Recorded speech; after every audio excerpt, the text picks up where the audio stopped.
Janasena party అధినేత ఉప ముఖ్యమంత్రి పవన్ కళ్యాణ్ గారి పుట్టినరోజు వేడుకలకు కౌంట్డౌన్ ప్రారంభమైంది. ఇంకో 3 రోజుల్లో 2 తెలుగు రాష్ట్రాల్లో ఆయన బర్త్డే వేడుకలను ఉత్సాహంగా జరుపుకోవడానికి అటు పార్టీ క్యాడర్ ఇటు అభిమానులు సన్నద్ధమవుతున్న విషయం మనకందరికీ తెలిసిందే. దీనికి సంబంధించిన ఏర్పాట్లన్నింటినీ పూర్తి చేసుకుంటున్నారు ఒక్కొక్కటి. ఈ జన్మదిన వేడుకలు పవన్ కళ్యాణ్ గారికి అత్యంత స్పెషల్గా నిలిచిపోనున్నాయి, జీవితాంతం గుర్తుండిపోనున్నాయి. దీనికి కారణం లేకపోలేదు.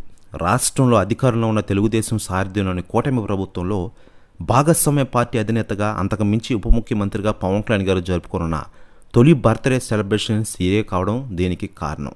ఇకపోతే ఈ సందర్భంగా జనసేన పార్టీ కీలక పిలుపునిచ్చింది. పవన్ కళ్యాణ్ గారి పుట్టినరోజు అయిన సెప్టెంబర్ 2వ తేదీ నాడు రాష్ట్ర వ్యాప్తంగా విస్తారంగా మొక్కలు నాటాలని క్యాడర్కు సూచించిన విషయం మనకందరికీ తెలిసిందే. ప్రతి ఒక్కరూ క్లీన్ ఆంధ్ర, గ్రీన్ ఆంధ్ర ఉద్యమంలో పాల్గొనాలని విజ్ఞప్తి చేశారు.